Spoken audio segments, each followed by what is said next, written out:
बद्दी के झाड़माजरी में विप्रो फैक्ट्री में जहरीले केमिकल से बुरी तरह झुलसे 3 मजदूर, एक की हालत गंभीर, पीजीआई रेफर, 2 का बद्दी के निजी अस्पताल में चल रहा इलाज। फैक्ट्री प्रबंधन की बड़ी लापरवाही के चलते मजदूरों ने एकत्रित होकर कंपनी प्रबंधन के खिलाफ जमकर नारेबाजी कर जताया रोष। कहा, प्रबंधन द्वारा मजदूरों का किया जा रहा जमकर शोषण, किसी भी प्रकार का उपलब्ध नहीं करवाया जाता सुरक्षा कवच।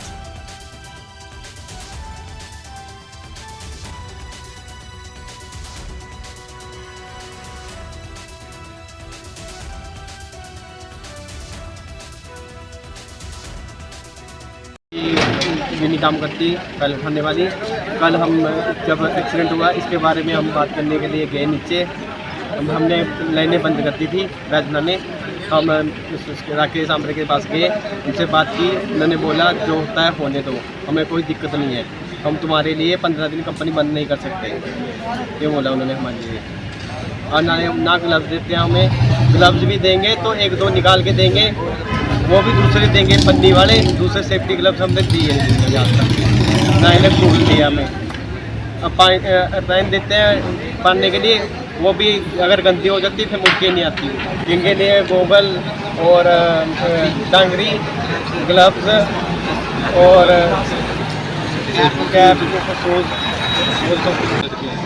उस जहाँ पे हम मैन्युफैक्चरिंग में काम करते हैं वहाँ पे हम 10 बंदे हैं जो पैच पे हैं, और उनके लिए कोई सेफ्टी नहीं है। हमारी प्रशासन से यही मांग है कि हमें सेफ्टी प्रोवाइड करे, कंपनी वालों को हमारे साथ शोषण ना करे। बहुत ज़्यादा शोषण कर रही है हमारे साथ ये। जब से हमारा केस चला हुआ है तब से ज़्यादा ही शोषण कर रही है।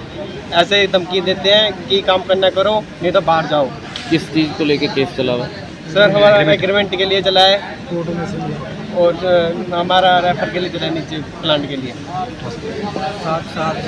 7 साल से शोषण ही हो रहा है हमारे साथ, एग्रीमेंट ही नहीं हुआ हमारे। मिनिमम वेजेस मिल रही है आपको? क्या सैलरी वगैरह क्या है?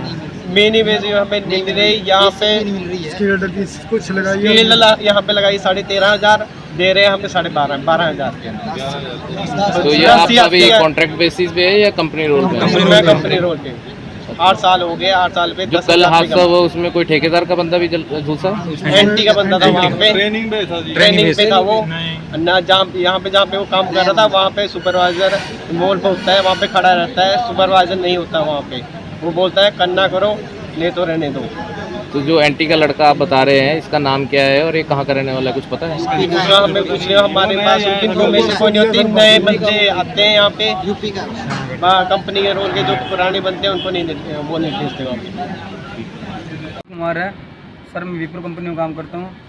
और हमारे साथ ऐसा हुआ कि हम बैच बना रहे थे और जल्दबाजी से काम करवाया गया हमसे कंपनी वालों ने कि आप ऐसे कर दो। और ना कोई वहाँ सेफ्टी है, कभी हमसे 200 किलो का ड्रम उठाया जाता है, कभी वहाँ से कट्टे उठाए जाते हैं। ना कोई हमें कोई सेफ्टी दी जाती है, ना कोई कुछ किया जाता है। हमें अगर हम उनके काम के लिए मना करते हैं तो हमें वो धमकी देते हैं एक किस्म की कि आप HR में चले जाओ या गेट पास लेके चले जाओ घर में। और जो हमारा भाई है सुनील ठाकुर, वो इस वक्त एडमिट है हॉस्पिटल में। सर एसिड गिर गया था, कास्टिक आंखों में चली गई थी। डॉक्टर ने आंखों में बताया कि आपको 9 तारीख को फिर से चेक करवाना पड़ेगा। अच्छा, और जो उसको टाइम लगेगा सर। अभी इन्फेक्शन हो गया सर उसको। सरकार सर हमारे साथ इंसाफ किया जाए सर, काफ़ी है। 18 बंदे।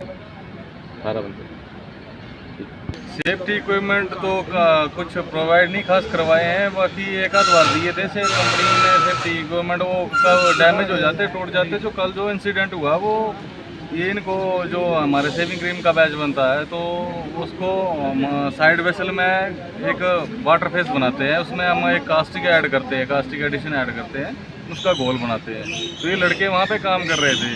अब इन लड़कों को जिन बंदों को वहाँ पे काम करने का पता नहीं, उनको भी फोर्सली वहाँ पे लगाया जाता है कि तुम लोग करो भाई, या करो नहीं तो घर जाओ। ये कंपनी की धमकी रहती है। और दूसरी बात, उनको पता नहीं था कि हाँ इन्होंने कैसे कास्टिक को ऐड करना है, कैसी सेफ्टी वहाँ पे लानी है। कल तो हमारे पास ग्लव्स भी नहीं थी पहनने के लिए, और इवन ना शील्ड थी उन लड़कों के पास पहनने के लिए।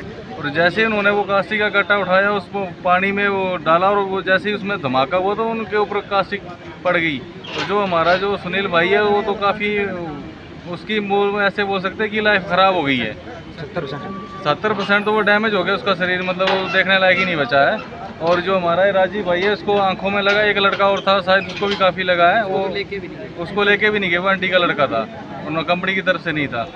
हम मैनेजमेंट का ये कहना होता है हर टाइम की मतलब तुम लोग काम करो या तो बाहर जाओ, और उनसे सेफ्टी के लिए बोल रहा जाए तो सेफ्टी के लिए बोलते बहाने बना रहे थे कि कल परसों चौथ करके हमको निकाल देते हैं जी, मिट्टी गोली दे देते हैं एक तरीके से।